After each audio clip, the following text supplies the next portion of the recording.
Welcome back, viewers. The entire world is glued to the United States. Iran round 2 of talks, the ceasefire talks, which are likely to happen in Islamabad. There's a lot of uncertainty, though, confusion when it comes to these talks. On one hand, the US President Donald Trump insists that he's not under any pressure to make a deal with Iran, but he also says that one will be made relatively quickly.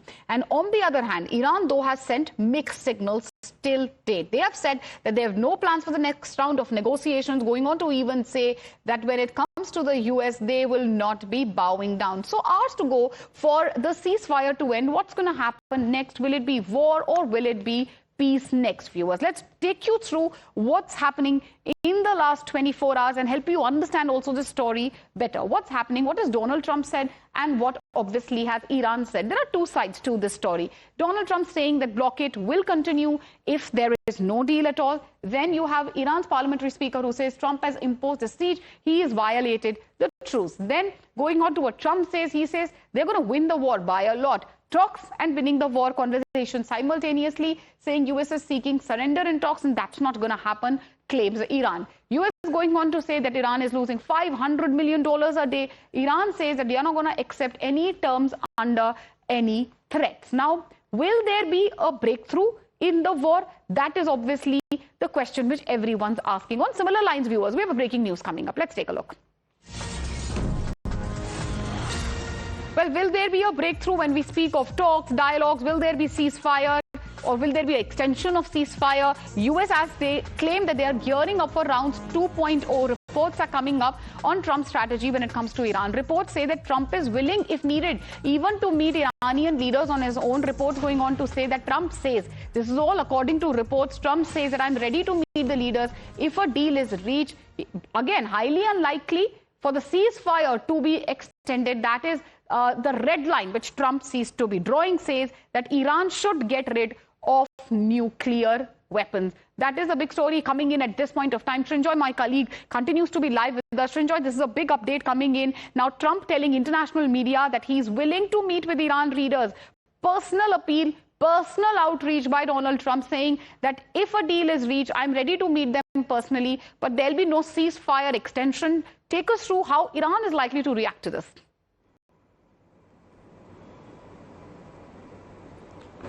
Well, what kind of deal? That's really the question. Both sides have come up with deal solutions, but both have different agendas on the table. The Americans want the Strait of Hormuz to be opened. The Americans want these 460 kilos of enriched uranium to be handed over. Now the Iranians want something entirely different. They want the blockade of their ports to end. That's their first item on the agenda. They want to go ahead with their civil nuclear program. That's their second thing. Now, naturally, you see no sort of meeting point between America and Iran on these two issues. Then, of course, there are other issues. The issues that relate to sanctions. The issues that relate to reparations for all the damage caused during the war, the issues that relate to the toll tax on ships crossing the Strait of Hormuz. So all of those are also being talked about. Now, what happens will depend on actually when the meeting takes place. Now, we've been hearing of the meeting, but so far, the Americans have not taken off from Washington, D.C. Vance, Witkoff, Kushner, none of them have left for Islamabad. It's a long journey, 12, 14 hours. That's one thing. The Iranians have not said anything really about whether they're going to go or not. They've said different things at different times. And that's the question. Deal, delay, deadlock. What's going to happen? Trump has even opened doors for a face-to-face conversation with the Iranian leadership. But what type of deal? That's something, obviously, which Iran is emphasizing on. Srinjoy, as you're telling us, we also have former Ambassador Ashok Sajjanhar with us. Thank you, sir, for joining us. Good morning to you. Do stay with us just for 2 minutes. Let us explain our viewers exactly who calls the shots in Iran, viewers. Trump says, I am ready for a face-to-face meeting. But what happens when we look at the Iranian side. Let's also put this in perspective, and then I'll come to you, Ambassador Sajjan Har. Let's take a look, viewers, when we speak of Iran, who calls the shots in Iran? Now, talking about, Iran, and when it comes to who calls the shots in Iran, the diplomatic channel is going to be led by Abbas Agarchi. And that's the one we will be talking about. Let me meanwhile go across to Ashok Sajjan Har, who's on the phone line with us. So we are taking our viewers through what Donald Trump has had to say. He says, I'm even ready for a face-to-face talk. He's opened doors for that type of a dialogue. But end of the day, Iran seems to be underlining what their demands are, claiming that US, please, their demands are unacceptable to them. How do you see, sir, the talks happening or not going forward? What do you expect happening, sir? Yeah, first of all, I think both the sides have really to, decide that a meeting has to take place. Then only, some discussion, some negotiations can happen, because negotiations through media can never be successful, because, if one side will put on its maximalist demand, the other side will also put up its maximalist demand. So that is definitely not going to yield any result whatsoever. So they have to meet. And I think Iran is trying to play hardball there. It thinks that it has many more cards in its hands, so it can sort of, be stubborn, be obstinate, and so that it'll force the United States to relent.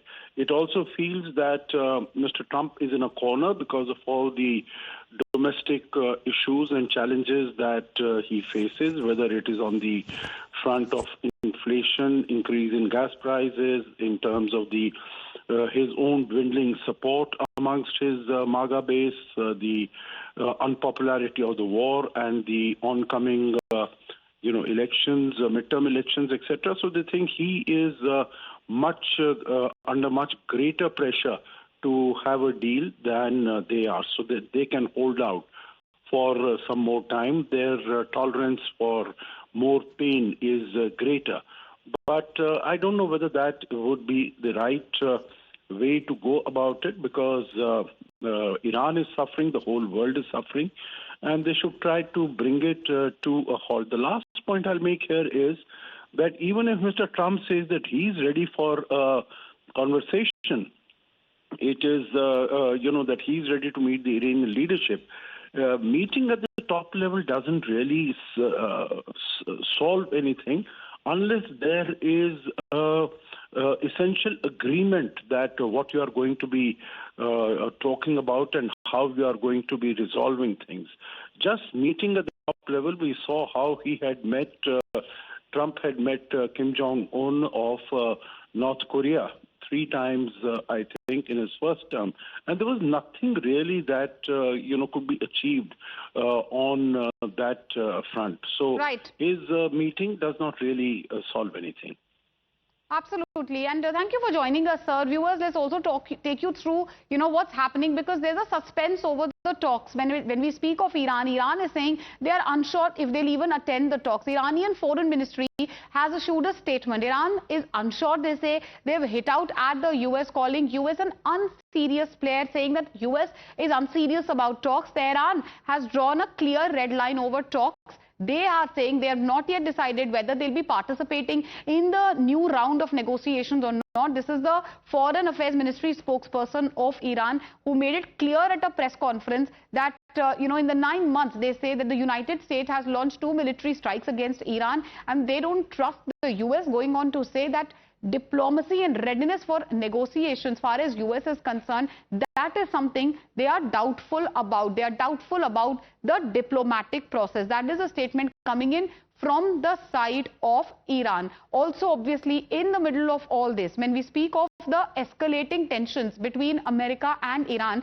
especially after US seized an Iranian container, because what's happening in Hormuz also, now that has become a flashpoint, and the question is, will it end up sinking the talks? What happened, the truce talks, the round 2 is going to happen, but what are we expecting? We'll be talking about all of this. First, J.D. Vance, US President, saying that Remember, he led the first round of talks. Then we have Jared Kushner. This is the Team US. Who's going to be in Team US if the talks do happen? The key unofficial policy player. Then you have Steve Witkoff. He's going to be Trump's, obviously, as we know, a long-term colleague, golfing buddy also of Trump. Ex-Marine Vance, who has served in Iraq as well. So obviously has knowledge of, the Middle East. Then you have Jared Kushner, who's the architect of many very important pacts. Then J.D. Vance was in the past a sharp Trump critic, obviously not anymore. Kushner involved in Gaza ceasefire talks. You have Witkoff, who called unrelenting voice of peace as well. Now, Vance, obviously a staunch loyalist of Trump, talking about Team Iran. Who is in Team Iran? You have Galibaf. We all know he's the Iran's parliamentary speaker. He led Iran in the first round of talks, as we know. Also a strong military security background he has. We also have Abbas Araghchi, who is the Iranian foreign minister, talking about Galibaf. He's a former IRGC Air Force commander as well. Araghchi played a key role in 2015 nuclear deal talks, and that obviously is one of the biggest sticking points. Now, this is obviously Team US and Team Iran. Now, the second round of the high-stake talks, the true talks, viewers, between the US and Iran are appearing to be, again, the question marks remain. One can't say if they're back on track or not, but questions obviously do remain. We took you through the teams of both sides. Now, reports are coming in that J.D. Vance, the US claims, is heading to Pakistan. These talks are coming at a crucial juncture with a fragile ceasefire set to expire very, very soon, now leaving very little room for diplomatic maneuver. The first round of talk, remember, those had ended without a breakthrough. The big question obviously right now is the second round. Will they finally deliver the results, or are we headed for another deadlock? We have Suresh Goyal, former diplomat, who's on the phone line with us. Thank you, sir, for joining us on the phone line. So what do you expect, happening tomorrow? There are reports coming in. Possibly there could be talks. We've also been reporting how Pakistan, at least, is under a complete lockdown. The host is ready, but the guests are missing. There is no clarity on Iran. Will they, won't they, on Tehran? Continues, sir. The way I look at it, if J.D. Vance is ultimately going to Pakistan for the second round of talks, it's a clear indication that Iran has agreed to some of the postulations, conditions, suggestions from the USA side. And the two most important things are really the opening of Hormuz and the nuclear enrichment program. So Vance going for the second round would indicate some progress on these two matters, and I would be optimistic. However, clearly, till there is an understanding that the second round of talks will take place, till the time that Vance actually does decide to go to Pakistan and the Iranian delegation goes there, everything is in a limbo. All right. Thank you for joining us, sir. We're talking about Pakistan. Again, as you were also highlighting that the host is ready, the guests are missing. What is the security setup far as Pakistan is concerned, viewers? Let's take a look at the latest